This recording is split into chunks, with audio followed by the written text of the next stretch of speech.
नेपाल का खूंटी खोला के पास सीतापुर गांव का एक सत्य कथा है। सीतापुर गांव में खूंटी खोला के पास में ही रवि नाम का एक लड़का रहता था। वो गरीब था लेकिन दिल का बहुत ही अच्छा था। सीतापुर गांव के पास में ही एक छोटा सा जंगल था। सीतापुर के सभी लोग उसी जंगल में अपना अपना गाय भैंस चराने के लिए जाते थे। रवि भी अपना गाय चराने वहीं पर जाता था। सीतापुर गांव के पास में ही खूंटी खोला के पास एक अमीर आदमी रहता था जिसका नाम मोहन था। मोहन की एक बेटी थी जिसका नाम सौंदर्या था। सौंदर्या भी अपने गाय चराने और घास काटने के लिए उसी जंगल में जाती थी। गाय चराने और घास काटने जाते जाते रवि और सौंदर्या के बीच प्रेम हो गया। रवि अपने घर जाता था तो गीत गाते गाते ही जाता था। घर जाकर भी सौंदर्या के इंतजार में ही गीत गाता था।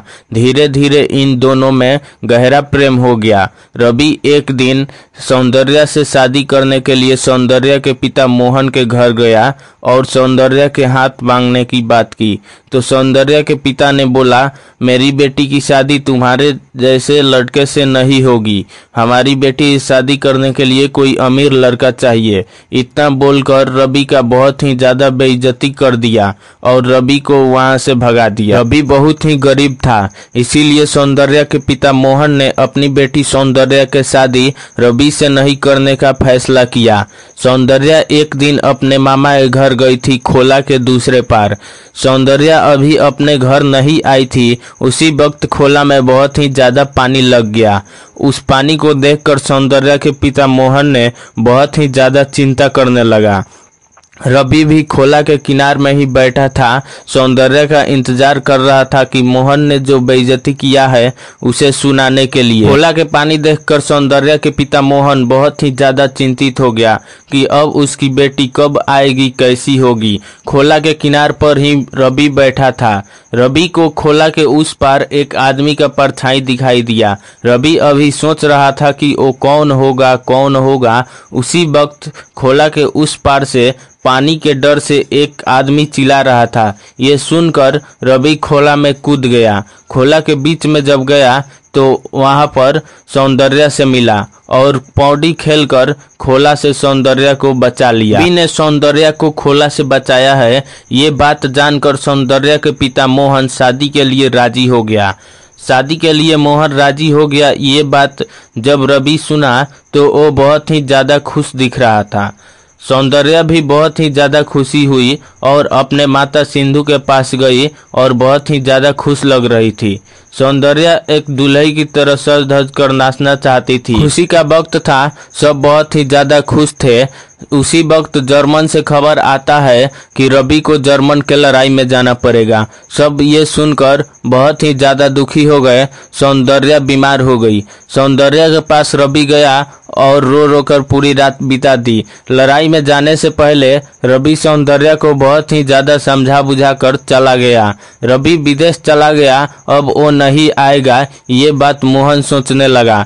मोहन ने अपनी बेटी सौंदर्या के शादी लखन के बेटे वीर से करने का फैसला किया। ये बात जानकर सौंदर्या बहुत ही ज्यादा दुखी हो गई। सौंदर्या के पिता मोहन सौंदर्या के शादी वीर से तय करने के लिए बात करने चला गया। सौंदर्या जब ये जानती है तो बहुत ही ज्यादा दुखी हो जाती है। सौंदर्या के दुख देखकर सौंदर्या के माता सिंधु मोहन के पास गई और बोली कि हमारी बेटी सौंदर्या वीर से शादी नहीं करेगी, ये बोल रही है।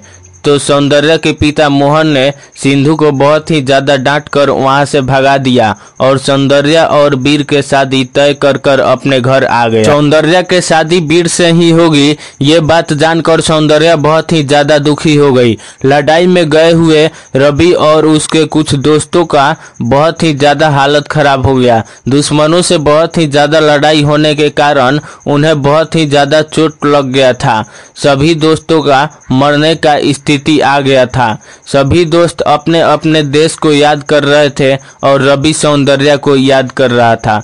उसी वक्त लड़ाई के एक बड़े आदमी ने सभी से अपने अपने घर कुछ कहना है ये बोलकर पूछने लगा।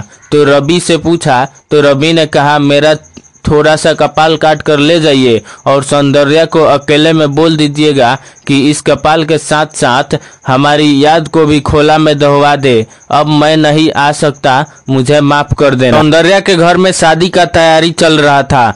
सौंदर्या बहुत ही ज्यादा दुखी थी और उसे दुल्ही की तरह सजा धजा कर बैठाया गया था। सौंदर्या सारे गहना लगाकर एक पुतली की तरह बैठी थी। सौंदर्या बहुत ही ज्यादा दुखी थी, लेकिन बाहर से वो एक दुल्ही की तरह दिख रही थी। सौंदर्या के दुख वहां पर किसी को नहीं दिखा और सौंदर्या शादी के सारे भीड़ से दौड़ती हुई गई और खोला में कूद गई। सौंदर्या ने आत्महत्या कर ली। ये बात सिंधु जानती है तो वहीं पर बेहोश हो जाती है और सौंदर्या के पिता मोहन बहुत पछताने लगता है। सीतापुर गांव में खूंटी खोला के पास अभी भी उन दो प्रेमियों का छाया दिखाई देता है। ये बात सीतापुर गांव के लोग कहते हैं। सीतापुर गांव में खूंटी खोला के पास अभी भी कुछ गाछ वृक्ष है जिसका फूल झोपा झोपा ही फरता है। रात में वहां पर एक जोड़ी छाया दिखाई देता है। सौंदर्या के नाम से ये कथा वहां पर बहुत ही ज्यादा चर्चित है। सीतापुर गांव के लोग सौंदर्या के नाम से इस कथा को जानते हैं और कहते हैं।